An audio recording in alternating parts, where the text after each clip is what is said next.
return to the cipher with the 7 scrolls open on the kitchen table where my grandmama taught me the spoken word before the written word, and the written word the broken. Promised that the country signed in 18-something and woken up the next morning and tore the document with the colon and reposted it with new terms that the new terms was the stolen labor of my great-great-grandma. Read the footnote in the golden edition of the textbook that the textbook never wholly acknowledged, cause the textbook was written by the holders of the patent on the lie that the lie was the older truth than the truth, but the truth was in the shoulders of the women in the kitchen passing scrolls to the younger generation in the borough where the borough never hungered for the daughters of the daughters of the daughters who had thundered down the gospel through the centuries in the basement where the lumber of the church was actually the bones of every number of the ancestor unnamed in the manifest that's plundered from the slave ship records. Night dove studied them in number.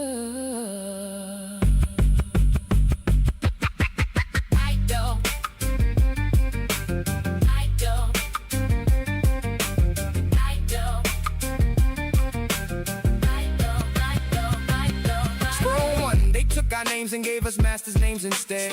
They took our guys and called their guys the guys dead. They took the labor and they wrote the labor as a debt that the laborer owed to the master at the end of every sweat. They took the women's wombs and called the wombs a property on the inventory list right between the cattle and the pottery. They took the children at the auction block of yesterday and they're taking them again at the border in this lesser way that the country pretend is different, but it's the same play. Scroll 6. They took the gospel and they pasted it on the slaves' day.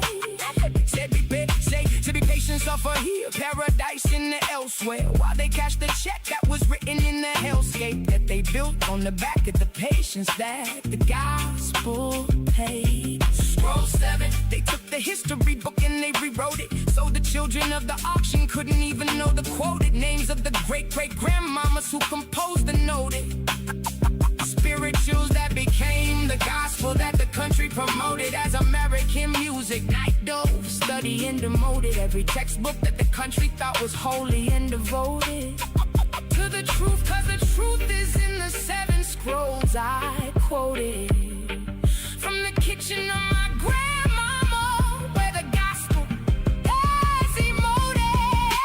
7 scrolls, 7 sisters, 7 generations, 7 scrolls, 7 prayers that the country couldn't keep, 7 scrolls, 7 truths that the textbook wouldn't list, 7 scrolls, and the sister is the historian, not the myth. Not the myth. Not the myth. Not the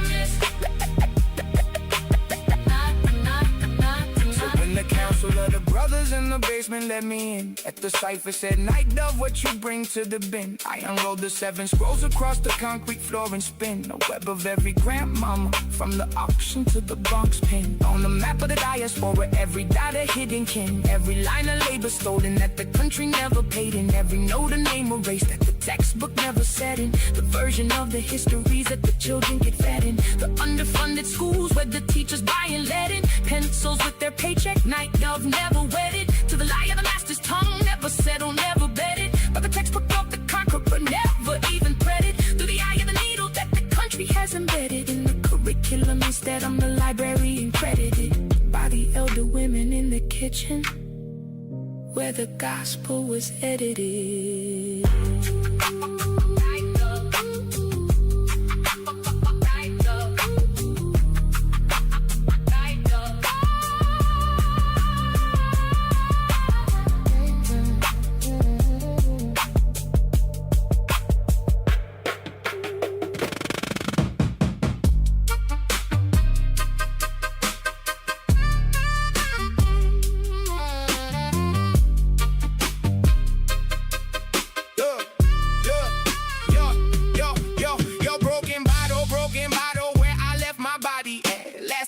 Was the bodega, now my body in the cosmic flag, floating past the planet of the bottle cap collectors, waving at the angels who sell Lucy's in the sector. Number 42 of the Galactic Borough Council, where my Uncle Lulu through the Senate with the towel on his shoulder, cause he just stepped out the cosmic shower where the soap is made of fortune cookies, and the power comes from blunts the size of subway trains that smoke the city while the city sleep and dream that it's a giant kitty cat licking up the milk that the moon spilled every Tuesday on the floor of the bodega in the back of my brain. See, I've been talking to a pigeon who insists he is my cousin on the side of the family tree that grew the wrong direction. Said his name was Reginald and he died in 19 dozen.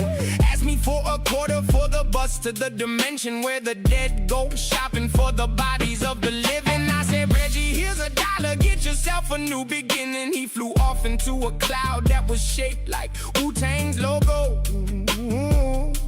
And the cloud opened up and the fish came down saying, yo, yo, yo.